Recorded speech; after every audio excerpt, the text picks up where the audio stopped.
Now, since the passage of the Petroleum Industry Bill by both chambers of the National Assembly, that happened last week, there have been reactions and counter-reactions from different quarters of the country concerning certain provisions of the bill. PIB comprises a combination of 16 Nigerian petroleum laws that outline the framework to boost oil and gas production while enhancing the sector's attractiveness for international investment. Amongst major contending issues surrounding the PIB is the percentage of funds accruable to the host communities as 10% of operating expenditure, and which had been earlier proposed, which was later reduced to 5% and finally 3% at the final stage. As concerned parties are calling for the PIB to be reversed, reviewed and amended to ensure that the oil-bearing communities must now receive not less than 10% of operating costs. Also, the Southern Governors Forum has rejected the ownership structure of the proposed Nigerian National Petroleum Corporation Limited and disagreed that the company be vested in the Federal Ministry of Finance but should be held in trust by Nigerian Sovereign Investment Authority. It is against this background that the past version of the PIB is called for serious scrutiny as the country waits to see the position of the president on the bill. From our Abuja studios, Chief Executive Officer of Captree, Mr. Bode Showunmi, joins me live to break this down. Thank you very much, and it's good to see you again, Mr. Showunmi. Thank you. Thank you for having me, and good afternoon. Yes, there have been reactions, just like I said in my introduction, particularly with issues to allocation of host communities and frontier exploration. Even at the assembly this morning, at the moment, I think there are closed-door meetings ongoing now. This discussion has been on. What do you make of all of this after the passage of this PIB? I think the PIB, if there's anything that is the most important thing to the industry in the last 20 years, it will be the PIB. I mean, there's no exaggeration to that. We need to understand that a lot of investment decisions to Nigeria had been halted as a result of indecision with respect to our fiscals.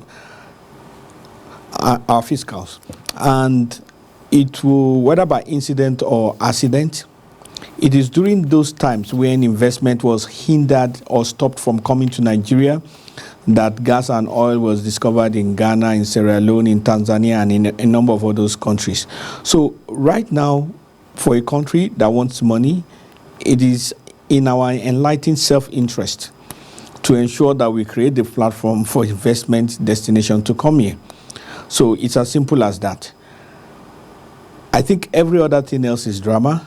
What just matters is that the bill be passed. So you are not particular about this 3%, 5% argument, and also this frontier exploration argument. Some say it's really, really important. They cited lots of examples of companies paying more than that percentage for the host community, considering what they faced, pollution and all of that, degradation. I think they are important. I mean, for example, if the host communities are unhappy and if the politically correct percentage is not used for host community issues, there will be no drilling. There will be no activities. So those are important. If the stakeholders believe that the percentage in terms of profit that is allocated for frontier exploration does not reflect what is just or what is real, we will not have a healthy situation. But having said all of that, the issue is that there is an issue to realize that there will be no 5% and no 30% to allocate if the bill itself is not passed. But if I'm to speak to the issues, which is where the politically sensitive issues come, the argument for those who are pro 5% is that the amount of money that comes to 5% of the industry revenue turnover is even more than what NDDC is currently expending. But despite that fact, it does not sound politically correct, given the uncertainties, the injustices, and the situation that the Niger Delta is known for, to reduce a percentage that was allocated at 10% to 5%. So if it could be technically correct, but politically wrong. And economics and politics intertwine. So those who pushed those percentages need to be questioned in terms of their ability to be sensitive to political issues. And I think it's the same logic that applies to the NNPC Limited, which is looking at putting 30% of its activities for frontier exploration. And it's not putting it as a policy, but it's putting it as a law. The question now happens is that what if 3 or 4 years after now, oil is discovered? Does it still mean, because it is a law, that 30% of profit will still be invested in a place for exploration when oil itself has been discovered? And what if after a while you find out that the oil there is not commercially profitable and it does not make sense? When the law says you should invest, but logic says the investment is wrong, what happens? So the issue is that a thing like exploration, their percentage for exploration, for frontier exploration, should be as a matter of policy, which is easily amendable, than as a matter of law, which is cast in stone until the law is changed. So now, do you think this harmonization will be done as quick as expected? Because looking at all of this deadlock, positions, maintaining different positions, north and south, how early do you think this will be done? Or do we have to wait so long again before this will be concluded? Well, it's like asking an 8-month-old mother, pregnant mother, to be when she would deliver. I mean, it could be a few days after the 41 weeks or a few days before. The truth of the matter is that it will be passed. That is a fait accompli. The issue is when it will be passed.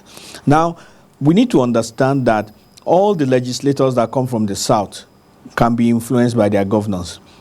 And all the legislators that come from the north can be influenced by their governors as well. So if the southern governors as a bloc have a united position on a matter, which is not a usual thing, it is not unexpected that the legislators that come from that place will also be influenced by the thinking of these governors. So the issue will now be the quality of debate that takes place in the Harmonization Committee and the strength of character of both the Senate President and the Speaker, and their ability to merge in the interest of Nigeria. So it's not a simple factor. But having said all of this, it can be resolved in 2 or 3 days. Wow, that will be a very good one. Now, let's now look at some of the things we've missed. This journey started years ago. Now, what have we missed by not passing the PIB years ago? And what other things have changed in the content of what has just been passed? I think the first thing we really miss is foreign direct investment. That's the obvious. But what we miss more, which is even more important than the foreign direct investment, is the inability of the industry itself to expand. Okay, so 70% of our forex earnings comes from the oil and gas industry, but it reflects about 5% of the GDP. Ordinarily, this ought not to be. So if the industry is expanded, and you have, say, refineries in half of the local governments in Nigeria, there may be modular refineries, there may be big refineries, you will look at increased and great capacity for employment within every area that you see. But more importantly, you are also going to see greater capacity in terms of knowledge being developed by every single person who works in the industry across board. Now, the importance of this is that we now have ability to export knowledge. Because right now, for a lot of the things that we do, we have expertise that is being imported from the US, from the UK, from The Hague, maybe even Norway. But very few times we hear of Nigerian companies who are doing work in Uganda, who are doing work in Ghana. But because we would have had greater competence that will have been developed over these past 20 years that have not been developed, that competence can now be passed to Angola, to Uganda, and all those countries. And trust me, they are more likely to trust Nigerian expertise advice than advice that comes from the UK or US, just simply because you're Africa.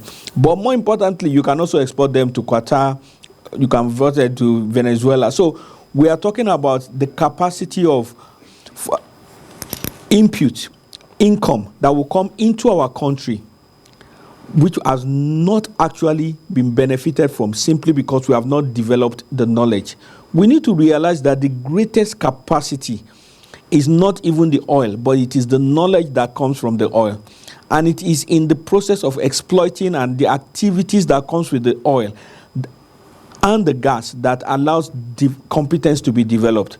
It is our human resource that is developed that has that competence that can be exported, and who can now import money back into the country, which will go into the economy and develop the economy. So we have missed in terms of the development, industrialization. We have also missed in terms of competence development for individuals. We have missed in terms of foreign direct investment that will come into Nigeria. But most importantly, if we are able to export competence, we have actually missed in the ability to actually attract foreign funds into Nigeria that will allow the economy to grow and expand. And if all those things work at the way they should work, you can see the oil industry moving from 5% of GDP to maybe 50%. And then the curse and the plague of unemployment can actually become a theme of the past. Because in every major economy, the largest sources of income are typically the largest sources of employers of labor. In our country, the largest source of income is one of the least employers of labor. And it is when that discrepancy is resolved that the unemployment plague can stop being a mystery.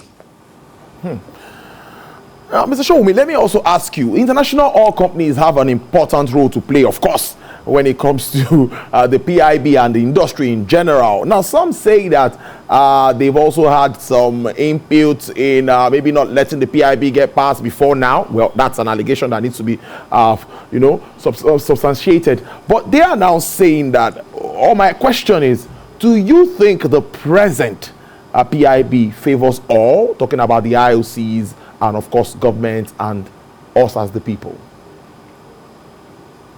I think the PIB, in terms of the fiscals, is where it concerns the IOCs. The IOCs are not necessarily interested in whether it's 5% or 3% that goes into the, or 10% that goes into the communities. Neither are they interested in the percentage that goes into frontier exploration. They are business people. They have come here, they brought some money, and they are looking at what their interest will look like. So in terms of the fiscals, it is good for them. So as far as they are concerned, they're just waiting for the PIB to be passed. It was the initial fiscals that came in around the year 2000 that did not favor them. And it is on the strength of that they lobbied for the PIB to be more friendly and reflect the realities in the industry. And so that has been done. So right now, for the IOCs, we expect once the bill is passed, for them to start to have their own meetings where investment decisions can be made into the country. And it is those investment decisions that will reflect money coming in. Once money comes in, they will start to employ more people. They will start to employ more vendors. So there will be SMEs who will be working with the industry, from even janitors who will provide cleaning the toilets to people who provide food in those industries. There is opportunities for everybody, because there has been record of people providing janitorial services for oil plants that that rated into $1 million a year. So if you are providing people to clean toilets and you are earning a turnover of $1 million a year, I'm sure you will not cry that Nigeria is not doing what it should do. And that ought to be the story of everybody. So what we are expecting is that the IOCs, as they have been doing before, using their very strong corporate governance network and structure, using their very strong attitude to engaging local content, will be able to be one of the first movers to ensure that the economy actually feels the impact of the new PIB regime. Let's end this discussion on this note. The minister said during the week that immediately the president signs the PIB into law, well, we don't know when that will be signed, subsidy becomes a thing of the past. Can you make us understand what this really means? Sorry, could you repeat that? I didn't get that. I said earlier in the week, the minister said that immediately the president assents to the PIB, petroleum subsidy or payment of subsidy will be a thing of the past. So I don't know. Can you react because to that? that's what the law says. You know, basically, once the bill has been ascended to, it stops being a bill. It becomes an act. It becomes an act. So it will become the petroleum. Yes, it becomes Petroleum Industry Act. Yeah. And now, once the act is gazetted, it becomes a law that is in place. And if you do anything other than what is in that law, you are violating a law of the land, which will be liable to prison terms or whatever penalties that are there. So what they have put in terms of structure and all that is to ensure that everybody who is investing in the industry, who they have listened to over the years in the various public hearings, in the various public interactions with the industry, they've accumulated, virtually everybody has submitted some idea of what the bill should look like and the areas they are concerned. The OPTS has submitted, the Nigerian Gas Association has submitted, virtually anybody that you can think of has submitted. So it is the pickings from every single person that has reflected in what is the bill now. And we believe that all that concerns, that at least as it affects the operational and technical people in the industry, will have been taken care of. And everything becomes sweet and dandy from now. Sweet and dandy is a good way to live. But Mr. Showunmi, what more do you think Nigerians need to know as we wrap up? If we can do this in 1-2 minutes about the PIB. I think first of all, the Nigerians need to know that with the new bill and with the gas that we are focusing on, we have a genuine opportunity for genuine industrialization across board. And I'm talking about even development, not development that rests in the cities alone. So we have a possibility that every single local government in Nigeria can have a cottage industry that is related to gas.